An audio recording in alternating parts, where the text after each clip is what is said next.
Nos preguntan por aquí si el diezmo es de la gracia. Bueno, el diezmo pertenece, se ha hecho una controversia con esto del diezmo. Me han sacado tantas cosas, ¿verdad? Que yo digo que no hay que ofrendar. Y es increíble cómo se pueden tergiversar las cosas. Sí. Pero vamos una vez más a clavar el clavito, ¿verdad? Con el martillo y volver a resumir lo que hemos enseñado. El diezmo perteneció al Antiguo Testamento porque era obligatorio. Bajo la ley todo era obligatorio. Cuando entramos al Nuevo Testamento ya no hay nada obligatorio. Según de Corintios 9, cada quien dé como propuso en su corazón. Nadie me está obligando a decir el 10, el 15, el 20, como propuso en su corazón. Dice Pablo en 2 de Corintios 9, después de que haya prosperado, den a cada persona según haya prosperado. Entonces, el diezmo pertenece al Antiguo Testamento. En el Nuevo Testamento, si en el Antiguo Testamento fue el diezmo y un cristiano sigue solamente dando el 10%, pues no has madurado, no has crecido en la fe, porque te estás limitando, como si alguien te dijera, es que es el 10% y no puedes pasar de eso. Ahora es el 15, el 20, el 30, el 40, el 50%, el 60%, lo que tú tengas en tu corazón. Y lo dice Pablo claramente en 2 Corintios 16. En cuanto a la ofrenda, ya no le llama diezmo por el amor de Dios. Ya no se le llama diezmo en el Nuevo Testamento. Los evangelios quedaron bajo el Antiguo Testamento. Recordemos que la iglesia comenzó en el libro de los Hechos. En cuanto a la ofrenda para los santos, hagan de la manera que les ordené en las iglesias de Galacia. Cada primer día de la semana, o sea, el domingo, cada uno de ustedes ponga aparte el diezmo. Eso dice, según hayas prosperado. Que en esta semana vendiste una vaca, vendiste un carro, vendiste una casa.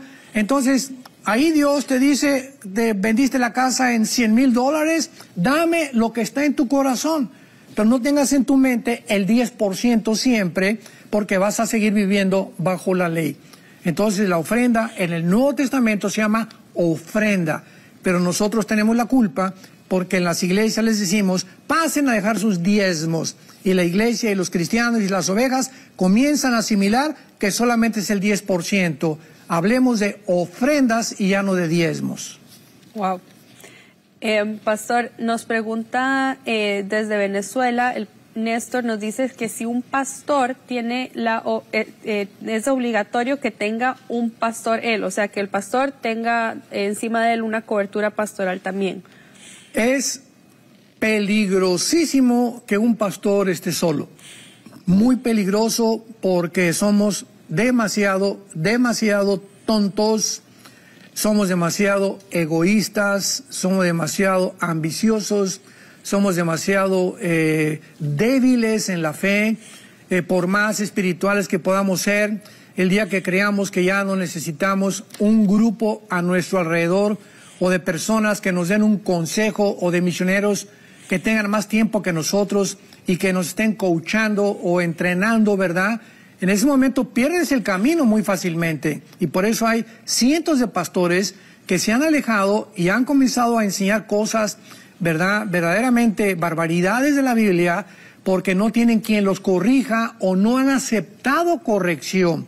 Ahora que pasó la pandemia, yo tuve la ocasión de hablar con varios pastores en cuanto a que unos pastores hasta llegaron al grado, ¿verdad?, de dividir a la iglesia en los vacunados y los no vacunados, cosa que nos pareció una barbaridad a nosotros.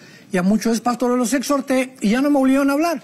O sea, el día que alguien me diga, oye Armando, tú tienes esto y el otro, y lo puedo con la Biblia realmente examinar y a través de la oración, o lo rechazo inmediatamente, Dios no me va a seguir hablando. Porque somos un cuerpo y nos necesitamos. La oreja no puede decir que la nariz no lo necesita, ni la nariz la boca. Y si no entendemos esta complejidad del cuerpo de Cristo, podemos perder el camino. Así que yo recomiendo a todos mis hermanos pastores, nosotros tenemos en nuestra organización un grupo de 10 o 12 pastores, tenemos reuniones en Zoom, consultamos, platicamos, yo les hablo, les pido el consejo, ¿qué piensas de esto? ¿Qué piensas de aquello? Porque sé que no soy suficiente. Pablo lo dice a los Corintios, ¿Quién es suficiente para estas cosas?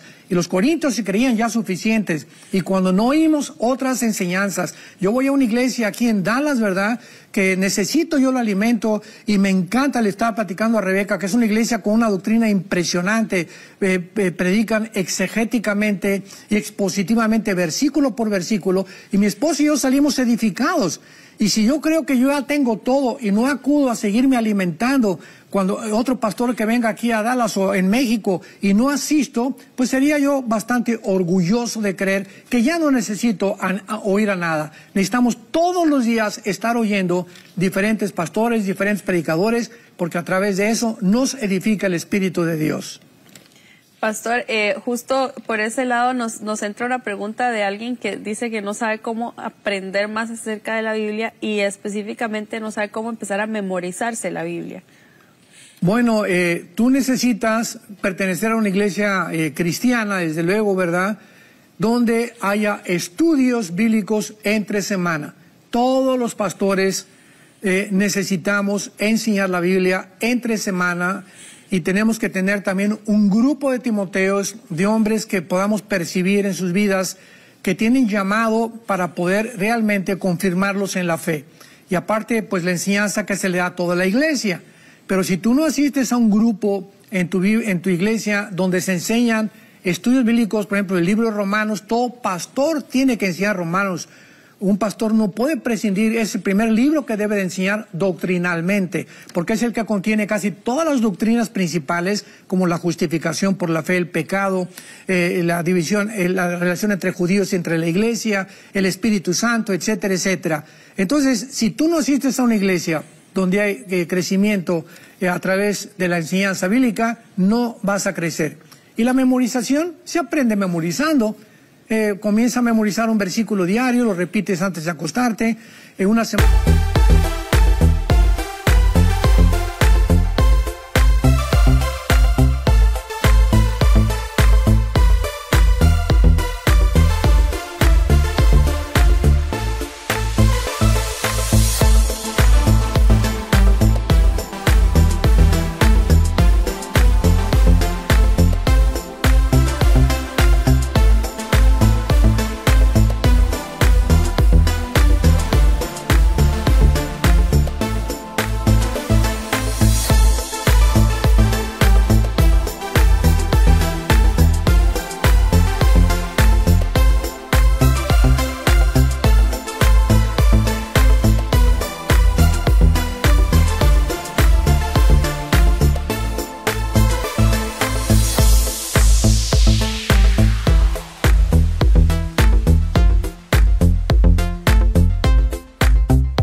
semana 2 versículos diarios y al ratito vas a memorizar capítulos enteros de la Biblia.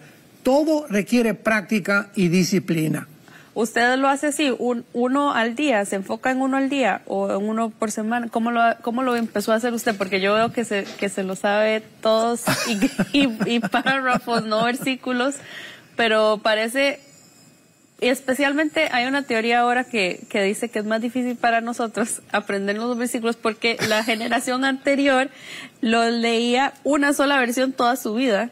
Y nosotros leemos como 20 versiones y entonces ahora pues nos acordamos, pero hacemos una mezcolanza con palabras de una versión y otra versión. Ese es el problema, o sea, ahorita hay que la Biblia para los jóvenes, para los teens, para las mujeres, para Biblias de profecía, bueno, hay cantidad de versiones de la Biblia.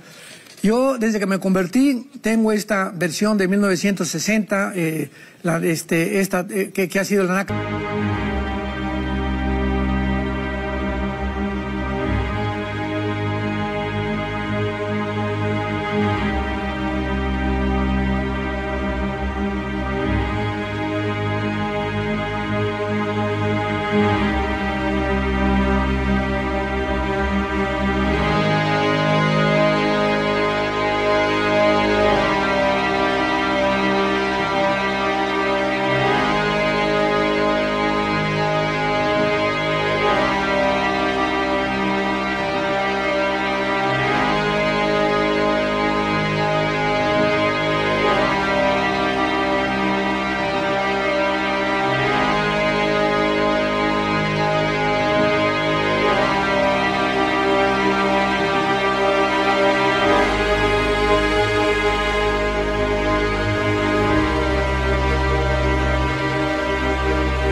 Colunga, no me he despegado de ella. Tengo Biblias de consulta para ver más o menos si coincide con muchas cosas, y los originales en el griego y en el hebreo, que es lo más importante. Pero si hoy leo la del 60, y después la nueva versión internacional, y después aquella, ¿verdad? Como dice Rebeca, hacemos una mezcolanza tremenda. Para estudiar necesitas apegarte a una sola versión. Y esta versión, pídele a Dios. Para mí la 1960 Nácar Colunga para mí es la mejor que he encontrado. Las demás que he leído, ¿verdad? Tienen buenas cosas, etcétera, etcétera. Pero yo me he apegado a esta Biblia. Entonces necesitamos, ¿verdad?, disciplina y discernimiento para poder entender. Y yo comencé a memorizar la Biblia y fue realmente una bendición, porque oí hace muchos años a un predicador que dijo, si lo que le dijo Dios a Josué, si de día y de noche, de día y de noche, de día y de noche, no una vez, sino de día y de noche, memorizas, guardas, estudias, meditas en este libro de la ley, todo prosperará en tu vida. Cuando yo comencé a hacer eso, vi un gran cambio realmente en nuestra vida espiritual, en nuestro ministerio, en nuestra organización, porque realmente Dios bendice a los siervos y a las siervas que memorizan la palabra de Dios. ¿Cómo puedo meditar en la palabra de Dios si no la memorizo? Si no la tengo aquí, pues ¿cómo la puedo meditar? Entonces tenemos que memorizarla y aprendernos capítulos enteros, salmos enteros, y descubrirás el don tan maravilloso que Dios nos ha dado en la memoria.